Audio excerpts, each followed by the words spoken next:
Bismillahirrahmanirrahim. Assalamualaikum warahmatullahi wabarakatuh. Bagaimana rekan-rekan semua? Semoga dalam kondisi sehat walafiat, tetap semangat. Ya, oke.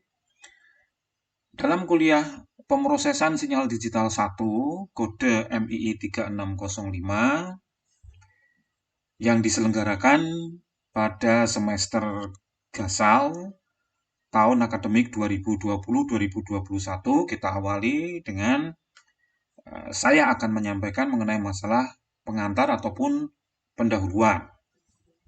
Nah, sebelum masuk lebih jauh lagi, kita awali dengan mengetahui terlebih dahulu tujuan pembelajaran. Ada 8, teman-teman semua, rekan-rekan semua, rekan-rekan mahasiswa, mahasiswaku semua. Ada 8 tujuan pembelajaran. Di sini bisa kita lihat ya, 1, 2, 3, 4. Yang jelas bahwa ketika nantinya kita selesai atau menyelesaikan kuliah PSD ataupun pemrosesan sinyal digital 1 ini, kita akan bisa mampu menjelaskan konsep-konsep dasar, juga tahu beberapa contoh-contoh aplikasi, terutama aplikasi-aplikasi yang memang sudah mainstream.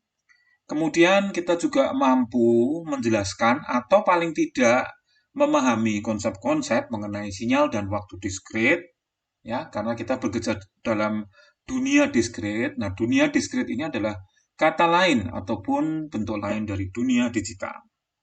Selain itu, karena kita menggunakan data-data digital, nah, data-data digital tersebut berasal dari dunia di sekeliling kita, yaitu dunia analog, sehingga membutuhkan konsep pencuplikan. Untuk mendapatkan data membutuhkan konsep pencuplikan. Dan untuk mengembalikan data itu kembali dalam dunia kita, dunia analog, dunia continuous, kita harus mampu melakukan rekonstruksi. Nah, yang utama selain itu, selain pencuplikan maupun rekonstruksi, kita juga harus mampu melakukan penyajian sinyal dan sistem waktu diskrit selain ranah waktu seperti yang sudah saya sebutkan tadi, itu juga dalam ranah frekuensi, yaitu menggunakan transformasi Fourier.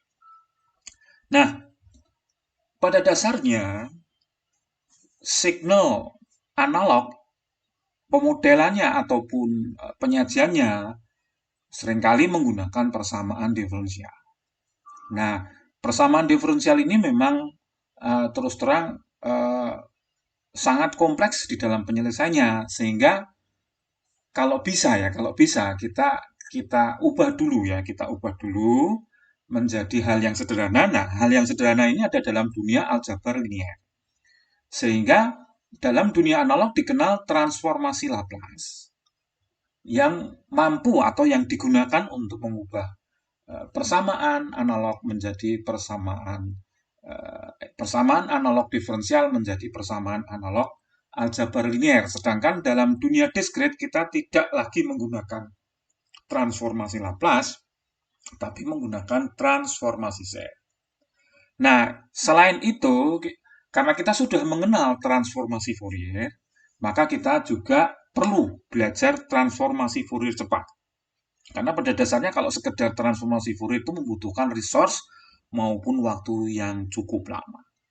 Nah, di bagian kedua, insya Allah nanti akan disampaikan setelah ujian tengah semester, maaf ya, itu kita akan membahas ya mengenai seluk-beluk filter digital, ya secara umum, maupun ada 2 tipe utama dari filter, yaitu tipe filter yang dikenal dengan FIR, yang kepanjangannya adalah Finite Impulse Response, dan IR, Infinite Impulse Response. Apa itu FIR dan IR? Nanti kita bisa melihat lebih jauh. Nah, baik teman-teman mahasiswaku semua, berikut ini adalah materi pembelajaran yang akan diselenggarakan selama 14 minggu, yaitu 7 kali sebelum UTS dan 7 kali setelah UTS. Kita akan membicarakan pendahuluan, ya, sinyal dan sistem waktu diskret ini ya. Ini masih yang lama ya. Tidak apa-apa. Ini kita rencana 2 kali ya, sinyal dan sistem waktu diskret. Kemudian nomor 3 itu kita ganti menjadi langsung kita bicara mengenai DTFT ya. Kita bicara itu 2 kali juga. Jadi satu yang ini ya, 1, 2, 3, 4, 5. Transformasi Z kita bicara juga pada minggu yang ke-6 dan minggu yang ke-7. Baru kemudian oh ini sudah masuk di depan. Baru kemudian kita baru bicara mengenai implementasi tapis waktu diskret, kemudian FIR dan IR. Jadi total itu ada 14 minggu plus UTS-US, tetapi dalam new normal ini memang ada 10 minggu pertemuan, tetapi video yang akan insya Allah disediakan tetap berjumlah 7 kali 2 atau 14 tayangan. Baik. Nah, ada beberapa asumsi di sini yang perlu rekan-rekan mahasiswa perhatikan bahwa mahasiswa harus sudah terbiasa menggunakan MATLAB, menggunakan Octave, menggunakan Scilab, dan boleh juga menggunakan Python. Loh, mengapa? Karena kita akan menggunakan tools tersebut, terutama yaitu MATLAB, untuk latihan-latihan atau untuk practicing ya, practicing semacam kita memahami konsep lebih lebih ke arah praktis atau semacam itu. Kemudian inti kuliah itu adalah memberikan dasar-dasar alat analisis yang diperlukan dalam dunia pemrosesan sinyal nyata ya dengan teknik digital. Banyak berurusan dengan sinyal-sinyal dan sistem-sistem waktu diskret yang dianalisa baik dalam ranah waktu maupun frekuensi. The analysis and design of processing structures called filters and spectrum analyzers are among of the most important aspect of DSP and are treated in great detail in this lecture. Jadi itu ya, mohon diperhatikan ini. Jadi kalau Anda belum belum menguasai atau belum pernah menggunakan MATLAB, ya mohon maaf, Anda silahkan cari tutorial banyak sekali, silahkan bisa menginstall MATLAB-nya. Saya kira kalau dengan kode student bisa lebih murah ya. Atau yang gratis menggunakan Octave ataupun Scilab. Nah, sementara ini memang rencana kedepannya kita bisa beralih menggunakan Python yang lebih, bukan lebih ya, tapi memang gratis gitu ya, gratis. Kebetulan juga ada bukunya, nanti saya tunjukkan. Nah, ini buku utama yang digunakan adalah yang sebelah kiri teman-teman ya. Di sebelah kanan juga ada itu yang tadi saya katakan Think DSP itu adalah buku DSP tapi menggunakan Python, sedangkan yang kita gunakan adalah Digital Signal Processing. Anda cari aja di fourth edition ya, Digital Signal Processing, e-booknya sudah tersebar banyak di internet ya. Tapi kalau Anda mau beli buku apa namanya, buku aslinya atau e-book aslinya, itu kira di Amazon atau semacam itu bisa ya. Cuman harganya memang jadi mahal gitu ya. Silakan nanti dicari ya. Ada itu di searching pakai Google ya.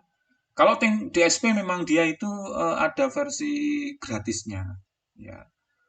Nah, versi yang pakai notebook itu program yang bisa menjalankan salah satunya bisa menjalankan Python itu ada juga itu. Jadi kita bisa belajar langsung dari notebook itu jadi langsung dieksekusi Python-nya itu yang buku Think DSP. Kemudian ini ada alhamdulillah kita sudah punya 2 buku ya yang saya recommended untuk bahasa Indonesia. Yang sebelah kiri adalah pengolah sinyal digital karya Ali Mustafa dan yang sebelah kanan pengolah sinyal digital dengan pemrograman MATLAB itu dari Pak Dadang dan Pak Filbert ya. Satunya Geraha Ilmu, satunya mana ini? Lupa saya. Ini bahasa Indonesia. Jadi kalau Anda mau cari ya, ada itu di toko buku. Saya kemarin yang sebelah kiri itu saya beli di salah satu toko buku di Jogja. Yang sebelah kanan itu saya beli secara online. Ya, cari-cari yang ada diskon dan pas gratis ongkir gitu ya. Jadi keuntungannya banyak. Yang lainnya ini teman-teman semua ya, Digital Signal Processing 101 dan DSP First. Sebenarnya DSP First itu bagus ya. Hanya saja memang belum saya adopsi ya.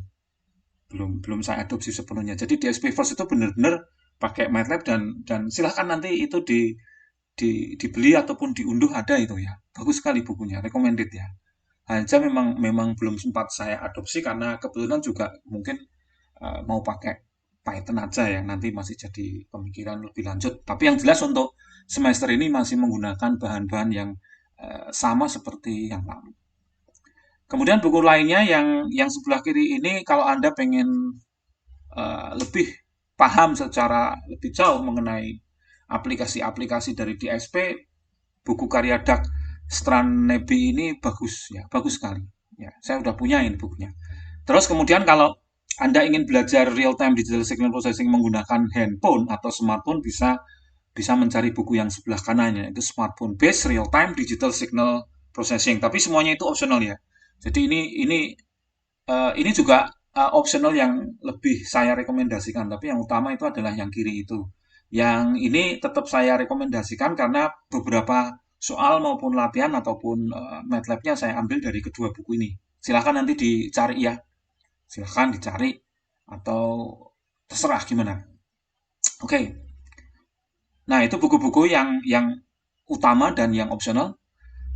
Kemudian Elisa itu masih ada, ya masih saya buka yang mengenai pemrosesan sinyal digital ya. Kalau Anda ikut embedded system juga saya buka, cuma nanti mungkin tahunnya saya ganti. Nah, ini adalah tayangan awal ya, tayangan awal yang tersedia di YouTube ya. Anda bisa mengakses di YouTube atau bisa bisa melalui blog saya itu ada tayangannya di situ. Silahkan itu sebagai tayangan awal, memang itu saya sarankan melalui grup Telegram kemarin. Baik, nah ini adalah overview sebagaimana yang ada di video YouTube yang saya tayangkan tadi, bahwa yang kita pelajari itu adalah yang ada blok namanya DSP itu. Ya, itu yang utama yang kita pelajari. Jadi ada filter anti aliasing ya, dan ada filter yang kita balik ya, post ya, pre dan post.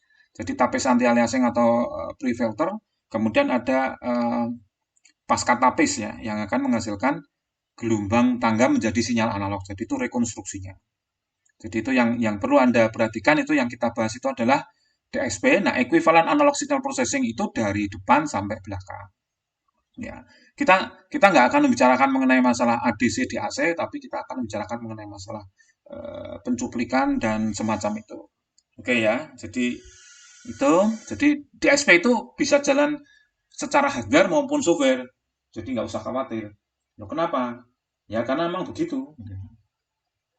Karena memang begitu, karena memang apa namanya bisa dilakukan dengan software, yaitu pakai MATLAB tadi yang saya katakan, atau hardware. Jadi ada beberapa bimbingan saya S1 Elins yang dia mencoba untuk membuat perangkat keras dari algoritma DSP. Ya, memang untuk aplikasi-aplikasi tertentu karena itu yang agak lebih mudah yang dilakukan gitu ya. Jadi digital signal processing dan kita punya prosesornya TMS 320 itu yang dari Texas Instrument itu yang kita jadikan sebagai apa namanya tools perangkat keras terkait gitu ya. Oke. Nah, di sini saya tayangkan beberapa kelebihan, nanti bisa Anda lihat di blog saya juga, kelebihan dari PSD. Sistem yang menggunakan pendekatan PSD dapat menggunakan perangkat lunak yang umum secara maupun khusus. PSD lebih nyaman untuk dikembangkan dan diuji. Dan perangkat lunaknya itu kan sifatnya portable. Add-in, tools, utility semuanya sudah banyak sekali di luar sana. Nah, yang kedua yang perlu Anda sadari bahwa nanti coba Anda cek ya, operasi PSD itu hanya didasarkan pada penjumlahan dan perkalian. Ya cuman itu aja, ya. Nah, karena hanya penjumlahan dan perkalian, kemampuan pemrosesannya menjadi sangat stabil. Tidak bergantung pada suhu dan seterusnya gitu ya. Itu secara hardware itu ya, karena hanya penjumlahan dan perkalian. Yang ketiga, operasi PSD dapat dengan mudah dimodifikasi secara real time, hanya dengan mengubah pemrograman secara sederhana atau dengan memuat ulang register. Yang keempat, PSD memiliki biaya yang lebih rendah karena teknologi VLSI yang mengurangi biaya memori, gerbang, mikroprosesor, dan lain sebagainya. Kerugian utamanya adalah kecepatan operasi yang terbatas. Tapi untuk saat ini sudah artinya ini kan statement yang cukup lama beberapa tahun yang lalu. Perkembangan perangkat keras untuk implementasi algoritma sekarang itu sudah sangat-sangat cepat sehingga kerugian utama ini sekarang sudah mulai di apa namanya diantisipasi. Oke. Nah, silakan nanti mengunjungi website saya itu ya. Bisa dicatat di sini, bisa di pause mungkin videonya, latar belakang cakupan aplikasi PSD, kelebihan, kelemahan prosesnya digital, perjalanan mempelajari DSP, kategori artikel DSP, itu yang terakhir itu yang lengkap, ya. Semuanya akan muncul kalau kita cek kategori artikel DSP, dan saya sudah ada beberapa tutorial yang saya posting di website saya. Nah, ini contoh tampilan ya. Yang ini tadi yang pertama, yang atas itu ya. Kemudian ini kelebihan, pemrosesan digital, dan seterusnya. Nah, kategori PSD itu ada analisis, ada digital filter. Nah, digital filter itu digital signal. Analisis itu pengukuran. Di sini saya bagi dua. Ada signal analysis atau analisis sinyal dan penapisan atau filtering signal. Gitu ya. Signal analysis itu biasa pada apa namanya ranah frekuensi. Ya, pengukuran sifat-sifat dari sinyal itu atau properti ya, properti dari sinyal. Misalnya spektrum, pengenalan, rekognisi suara, verifikasi pembicara, deteksi target, dan lain sebagainya. Kalau signal filtering itu biasanya digunakan untuk noise cancelling, kemudian apa namanya pemisahan pita frekuensi, equalizer, dan lain sebagainya. Tapi sebenarnya equalizer itu tidak pakai filter loh. Ya, rangkaian perangkat keras equalizer itu menggunakan apa namanya rangkaian yang itu bukan filter sebenarnya resonator, namanya resonator gitu. Jadi itu yang perlu kita garis bawahi, jadi beda gitu ya. Oke, itu jadi ada signal filtering dan ada signal analysis. Nah, oke, di sini nanti bisa di pause, bisa diperhatikan mengenai hubungan antara ini saya ambil dari bukunya Leon gitu ya. Memang tidak saya cantumkan di buku tadi ya, karena sebenarnya buku-buku yang saya sarankan tadi sudah sangat mencukupi. Tapi kalau kalau kita telusuri ya banyak sekali itu nggak ada habis-habisnya. Jadi di sini ada keterkaitan antara apa itu DFT dengan digital filter. Nanti kita juga akan berkenalan dengan operasi yang namanya konvolusi. Apa itu konvolusi itu apa? Kemudian signal averaging ya. Kalau ini mungkin Anda sudah tahu ya. Rata-rata sinyalnya, kalau sinyal itu di rata-rata. Boleh percaya boleh tidak, itu bisa kita gunakan untuk menghaluskan sinyal itu sendiri. Jadi signal averaging itu seringkali masuk dalam proses pemfilteran sinyal supaya dia lebih smooth gitu ya. Itu signal averaging. Oke, teman-teman semua, langsung aja di sini saya akan memberikan example satu-satu yang ada di buku utama, yaitu menggunakan MATLAB. Di sini kan permintaannya ada persamaan jumlah sinusoida. Sinus 2 pi t ditambah sepertiga sinus 6 pi t ditambah seperlima sinus 10 pi t.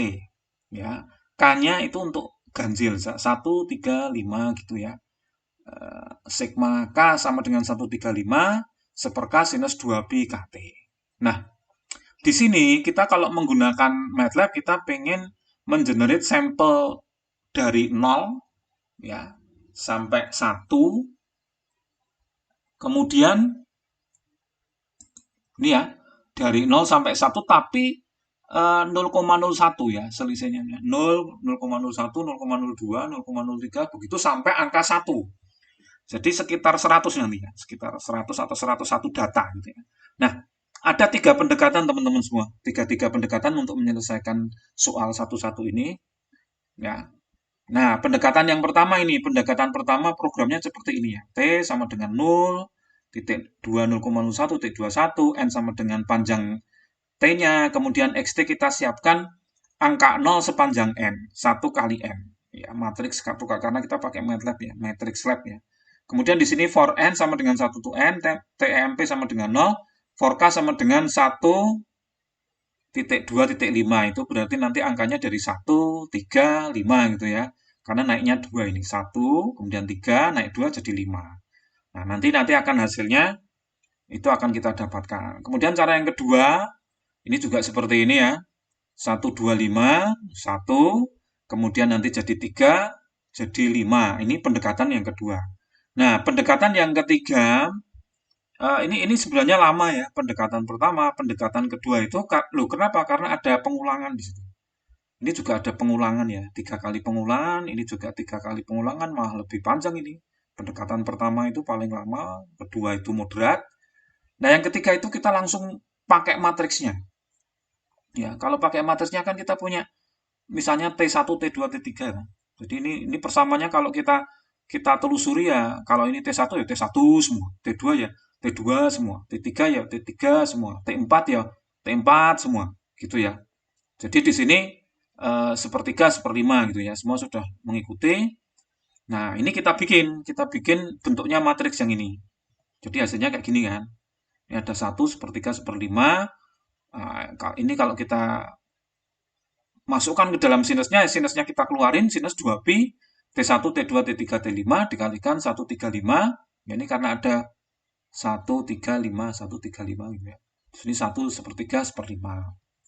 Nah, sehingga dengan demikian, setelah dilakukan transposisi, hasilnya kayak gini kan. Transposisi X1T, X2T, X3T, Xt4. Nah, hasilnya gini, maka kita tuliskan saja langsung. Ya. T sama dengan 0 sampai 1, K sama dengan 1, 35, XT langsung ini, satu kali pukul. Ya. Itu lebih cepat itu. This is the most compact code and the most efficient execution in MATLAB, especially when the number of sinusoidal terms is very large. Oke ya. Nah, silahkan yang lain nanti untuk script fungsi lihat halaman 13, menggambar di halaman 14. Kemudian kalau Anda ingin membuat dan menggambar sinusoidal, bisa mengikuti tutorial yang ada di blog saya. Ini alamatnya, bisa Anda catat ya. Nah, ini tampilan dari tutorial membuat menggambar sinusoidal.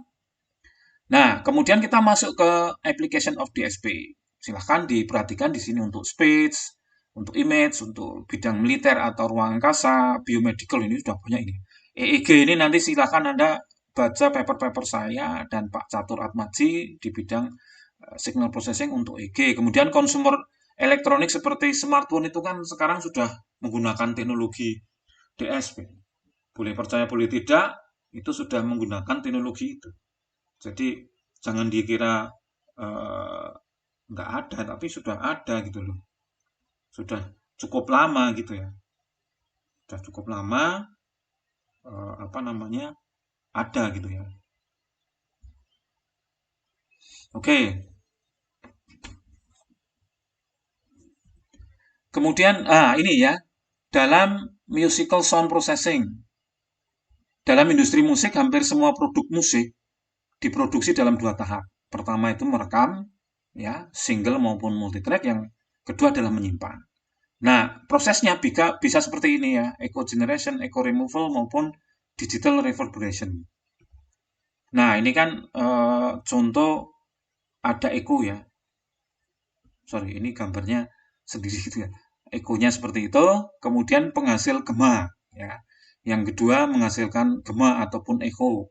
Jadi ini dikasih delay gitu ya, ditambah apa namanya ini alfa ya, redaman dari suara. Jadi kombinasi suara langsung yang diwakili oleh sinyal diskreti N dan gema tunggal yang muncul di sampel kemudian dapat dihasilkan oleh persamaan beda ini. Gitu. Nah ini contohnya ini ya, penghasil gema, handle, kemudian sound di pause, alfanya sekian sekian, nanti dia ada ekonya, ya, ada ekonya. Itu penghasil eko.